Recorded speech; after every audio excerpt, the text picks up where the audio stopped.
कुर्बानी में गलती हमारे यहां ये भी होती है, अब्बा का इंतकाल हो गया, अम्मा का इंतकाल हो गया, मौलवी साहब अम्मा के नाम से एक अलग से जानवर ज़बा करना चाहते हैं। अम्मा जिंदा थी, दवा के लिए तड़पा करती थी, इनके पास दवा के लिए पैसे नहीं थे। अब्बा जिंदा थे, उनका चश्मा टूट गया, इस बेगैरत के पास बाप के चश्मे के लिए पैसे नहीं थे। बाप जिंदा था, मां जिंदा थी, उनकी खिदमत करने के लिए इसके पास ना वक्त था ना पैसे थे।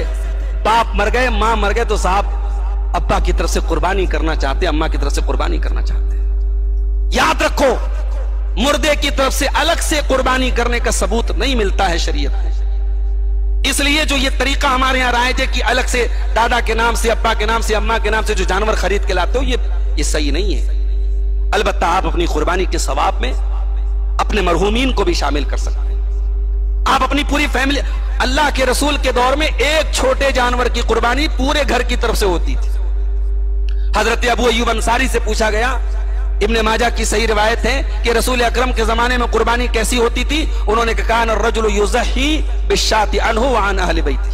उन्होंने कहा कि एक इंसान एक बकरी की कुर्बानी अपनी तरफ से और अपनी फैमिली की तरफ से करता था। सुम्मा तबाह अन्नास, बाद में लोग दिखावा करने लगे। ये अबू अय्यूब अंसारी अपने दौर की बात कर रहे हैं कि बाद में लोग दिखावा करने लगे। आज के दौर को देख लेते तो लोग क्या कहते हैं हजरत अबू अय्यूब अंसारी। तो एक जानवर काफी है, उसमें आप अपने पूरे घर वालों को, अपने मरहूमीन को भी शामिल कर सकते हैं, लेकिन उनकी तरफ से अलग से कुर्बानी करना यह सही नहीं है। बाज लोग अल्लाह के रसूल की तरफ से भी कुर्बानी करते हैं, और पूछोगी साहब क्यों करते हो, तो कहते साहब हमें नबी से मोहब्बत है, हम नबी के नाम की भी कुर्बानी करते हैं। अल्लाह के बंदो, नबी से मोहब्बत है, नबी पर दरूद व सलाम पढ़ो। नबी से मोहब्बत है, नबी की सुन्नतों पर अमल करो। सहाबे किराम से ज्यादा कोई नबी को चाहने वाला नहीं था। सहाबा ने कभी नबी की तरफ से कुर्बानी नहीं की, और अल्लाह के नबी नऊजुबिल्लाह आपको हमारी कुर्बानियों की कोई जरूरत भी नहीं। आप तो अपनी पूरी उम्मत की तरफ से खुद कुर्बानी करते थे। जब आप अपने 2 दुम्बे और 2 मेढ़े ज़बा करते थे तो उसमें आप एक दुआ करते थे, ऐ अल्लाह इस कुर्बानी को मेरी उम्मत के उन लोगों की तरफ से कबूल फरमा जो कुर्बानी नहीं कर पाए। अल्लाह अकबर। नबी को अपनी उम्मत के उन लोगों की भी फिक्र है जो कुर्बानी की ताकत नहीं रखते, किसी वजह से कुर्बानी नहीं कर सके, तो अल्लाह के नबी अपनी कुर्बानी की दुआ में कह रहे हैं कि ऐ अल्लाह मेरी उम्मत के उन लोगों की तरफ से कबूल फरमा ले जो कुर्बानी नहीं कर पाए। अल्लाह अकबर। कितना चाहने वाला हमें नबी मिला है। तो नबी अकरम की तरफ से अलग से कुर्बानी करने का सबूत नहीं मिलता है।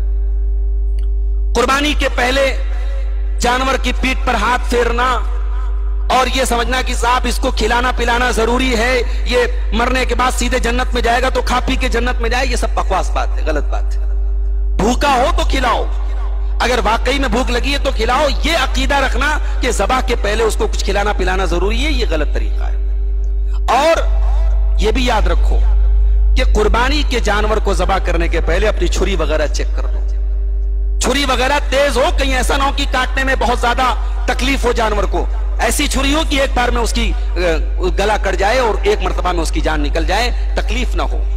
ये इस्लाम ने अदब बताया है। अल्लाह के रसूल फरमाते हैं कि अल्लाह ताला ने हर चीज के साथ एहसान का हुक्म दिया है। जब जानवर को ज़बह करो तो उसमें भी एहसान करो और छुरी को तेज कर लो और अपने ज़बिया को आराम पहुंचाओ।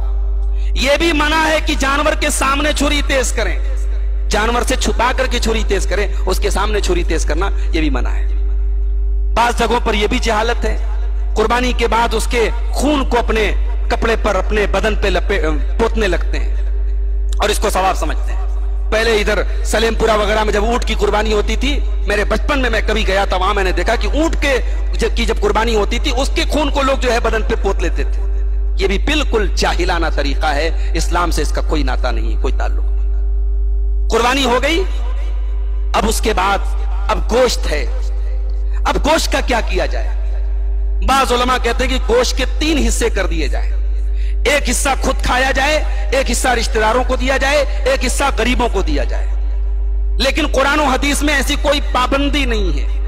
अल्लाह के रसूल ने फरमाया कुलू व तसद्दकू व तखिरू, खाओ, सदका खैरात करो, स्टोर करो, तुम्हें आजादी है।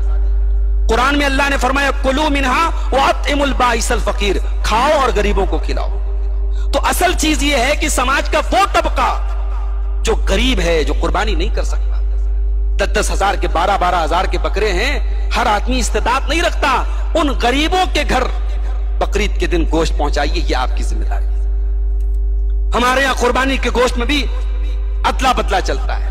जहां से गोश्त आया वहां जाएगा, जहां से नहीं आया वहां नहीं जाएगा। कुर्बानी के मौके पर यह सोच निकाल दो मेरे भाई, जहां कुर्बानी नहीं हुई है, जहां जरूरत है वहां आप गोश्त दे दें।